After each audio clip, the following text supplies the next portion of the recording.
Don't you wish you got to see Grandmaster Yoda fight in his prime? By the time of the Clone Wars, the Emerald-skinned Jedi was already several centuries past his heyday. Although he had grown more powerful in the Force, his ability to defeat his enemies in duels was diminishing. And by the time of the destruction of the first Death Star, he was a shadow of his former self. But there was a time, over 200 years before the first Battle of Geonosis, that Yoda ignited his blisteringly hot jade lightsaber in combat, and the result was one of the most one-sided displays in Republic history. So, what happened on that day, all those centuries ago? Join me, your host Lim, as we answer that question and more in today's underrated moment. Before we get going, I just want to remind you again that we have a 10,000 subscriber lightsaber giveaway. All you have to do is subscribe, like, and then just leave a comment down below. That's it, and then you'll be automatically entered in your chance to win a Saber Forge lightsaber. Okay, now on to today's story. Yoda never enjoyed using his lightsaber to fight. No proper Jedi would. Although the blade was a symbol of the Order and an extension of the individual Jedi themselves, igniting its kyber crystal rarely carried shallow consequences. And in recent times, with the rise of the Nihil Marauders, more and more often the Jedi found their lightsabers plunged into the chests of the Outer Rim pirates. But Yoda knew that too was almost an inevitability. The Jedi Order needed to protect the peace and defend those that couldn't defend themselves. So, after using the Force to divert a massive man-made meteor from crashing into the ocean-covered world of Tremont 4, Yoda turned his attention to the battle raging on one of the rare islands on the surface below, because he had just sent a party of Jedi there, and they were under attack. But they were not just any Jedi. These weren't powerful knights from the temple on Coruscant or Dantooine. They were actually only a few years older than the younglings. These were the new class of Padawans that Yoda had left the High Council in order to train. And he was afraid that they might die. Yoda didn't want to send them to Tremont 4 at all, and had there been any other option, he simply would have gone himself. But now, they were facing off against an entire raiding force of Nihil pirates. The Padawans were all by themselves, but soon, they would have reinforcements. As the Nihil raiders, masked in their strange breathing devices, circled the Padawans, they taunted the youths. "Time to crush these tiny Jedi," one said. But suddenly, a response came from behind. "If looking for a tiny Jedi, you are. Of assistance, might I be?" It was Grandmaster Yoda.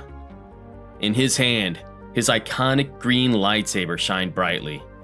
He was only around 600 years old, far younger than he was during the Clone Wars, when he fought his most famous duels against Count Dooku and Darth Sidious.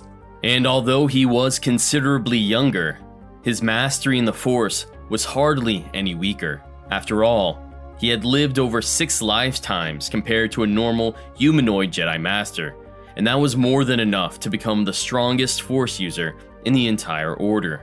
As the Padawans looked on, they noticed that another powerful Jedi had joined Yoda on his trip to the surface of Tremont 4. It was Master Buck, the renowned Chagrian healer, and in his hands, he held a mesmerizing blue blade of his own. As the momentum of the battle shifted, Yoda used the Force to propel himself forward and ran straight towards the pirates. At his side, Master Buck trailed only inches behind, and the rest of the Padawans formed a fighting V even further back. After a few ferocious swings, Yoda cleared the entire patrol out, and as they surveyed the battlefield, not a single living marauder remained. But one of the natives, a friend of a Force-sensitive girl that they were trying to rescue, had gone missing, and now it was up to Yoda and his fellow Jedi to save him. But as they debated how to retrieve the kidnapped child, a hulking Gagoran slave climbed to the top of a shattered pillar. Gagorans, as most would know, were among the most brutal fighters in the entire galaxy. Often compared to Wookiees, the number of species that could defeat a fully mature Gagoran in an even fight could be counted on only one hand. And as a member of the Nihil Marauders, this particular Gagoran had received special training. With a heavy, archaic artillery device in his hands, the white-furred pirate took aim at Yoda and his compatriots. Calling upon all of his strength, the Gagoran whipped the device forward, casting a molten sphere of iron directly at the Jedi. The Padawans never expected it. But Yoda, always mindful of the future, sensed the attack before it had even started. In a dizzying whirl, he leapt into the air and used his lightsaber to slice through the giant shell of iron. It wasn't easy work for his lightsaber either. It required considerable strength to defy the artillery, but Yoda used the Force to push his limbs down. With another subtle display, he used the Force to push the severed halves to the side, saving the lives of Master Buck and the Padawans beside him.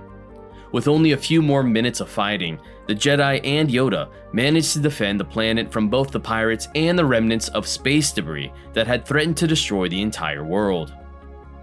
When we look at the Yoda of the High Republic era, and the power he displayed in his fights against the group of pirates, it's hard not to wonder what else he was capable of.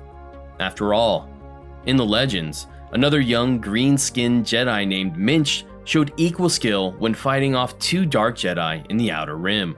And while records of Minch claim that he was an entirely different warrior and unrelated to Master Yoda, the similarities are hard to deny. If we pretend for a moment that Minch might have actually been Yoda in his youth, then that, combined with this battle from the High Republic, provide two compelling tales of Yoda's fighting abilities. Something that I think we all wish we could see a bit more of. Thanks for checking out this episode of Underrated Moments. I hope you enjoyed this tale of Yoda's fight during his prime. What'd you think? Were you impressed with his ability to outshine in front of all the other Jedi? Or do you wish he had a more powerful feat to show off? Something akin to what he did on the distant world of Vagadar, where he lifted a dark side mountain into the air and pushed them back. Let me know in the comments below and we'll chat about it. I'll see you guys in the next video, and please remember to subscribe if you'd like to be entered into our contest.